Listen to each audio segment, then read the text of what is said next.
estímulo que están capacitadas para procesar, ¿sí? Entonces tenemos, digamos, distintos tipos de receptores en función de la modalidad del estímulo o de los estímulos que estas neuronas van a procesar, ¿sí? Tenemos algunas que están adaptadas para percibir el tacto, digamos, respuestas de tipo táctiles, de temperatura, o las que perciben el estado general de los órganos internos.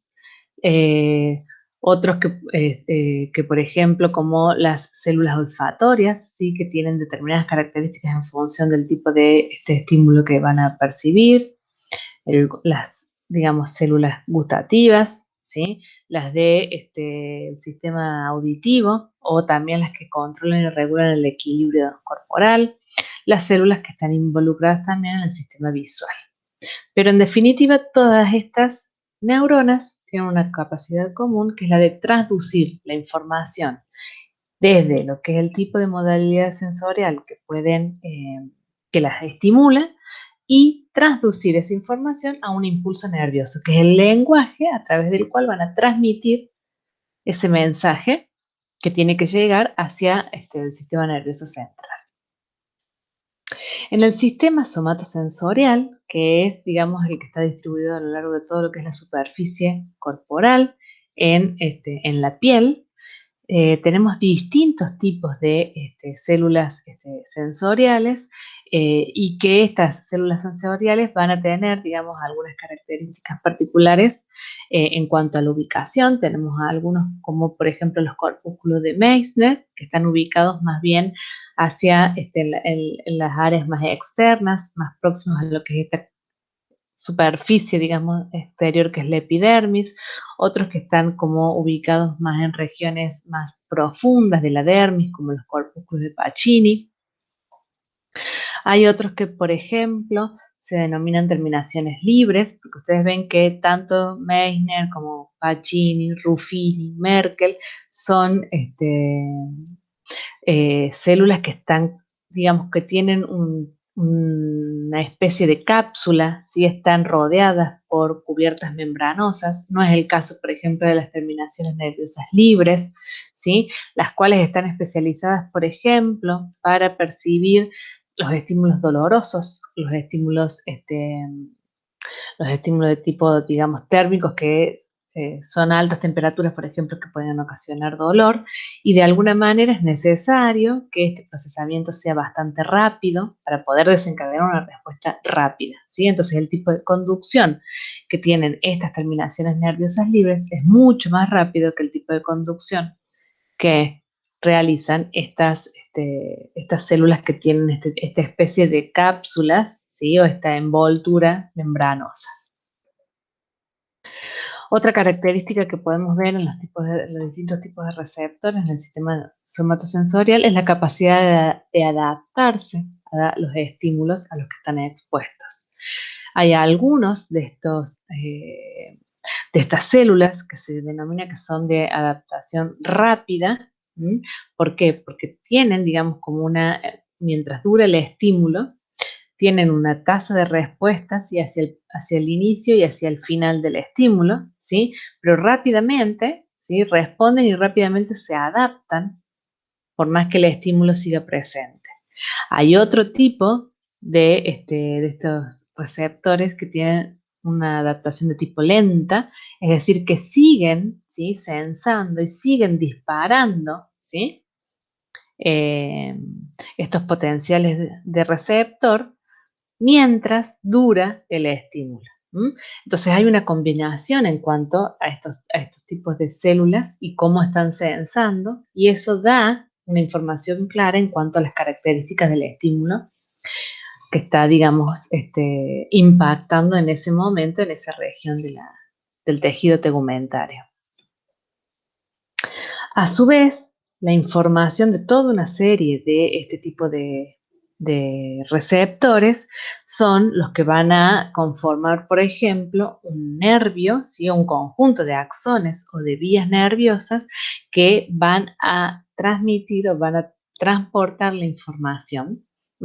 Y esta información va a ser incorporada a un área determinada de la médula que se denomina metámera o dermatoma. ¿M? Que de alguna manera hay una correlación directa entre lo que es el área o la región de la piel inervada, ¿sí? Por un mismo haz de axones, ¿sí? Que a su vez van a conformar este nervio que van a llegar a un ganglio de la raíz dorsal de una metámera. Estas metámeras o dermatomas se organizan o se distribuyen en función de las vértebras óseas, ¿sí? Entonces tenemos las metámeras cervicales, las torácicas, las lumbares, las sacras y la coxigia. Entonces, las ramas sensoriales de estos nervios espinales, así como las ramas sensoriales de los pares craneales, reciben información de estos transductores que están ubicados en distintos puntos del tejido tegumentario y transportan, ¿sí? Hasta las neuronas de segundo orden que se localizan en la médula. Y en el tronco cerebral, dependiendo si son nervios espinales o si son nervios craneales. En este esquemita, entonces, lo que nosotros vemos es como, por ejemplo, en un recorte de piel, ¿sí? Tenemos las neuronas, que son las neuronas sensoriales, que se agrupan en un nervio de tipo cutáneo, y este nervio transmite la información, que va a ingresar, ¿sí? Por el asta dorsal de la médula, ¿sí? Y van a formar y sus cuerpos neuronales van a estar ubicados en los ganglios de la raíz dorsal de una metámera determinada. Esta es la organización de estas metámeras en función de la distribución de las vértebras de la médula ósea. A su vez, a esta altura es donde va a ocurrir la primera sinapsis entre estas neuronas sensoriales y ya la neurona de segundo orden que les mencionaba recién. Entonces, vía, haz o tracto se utiliza para definir, digamos, un conjunto de axones que se agrupan para transportar determinada información.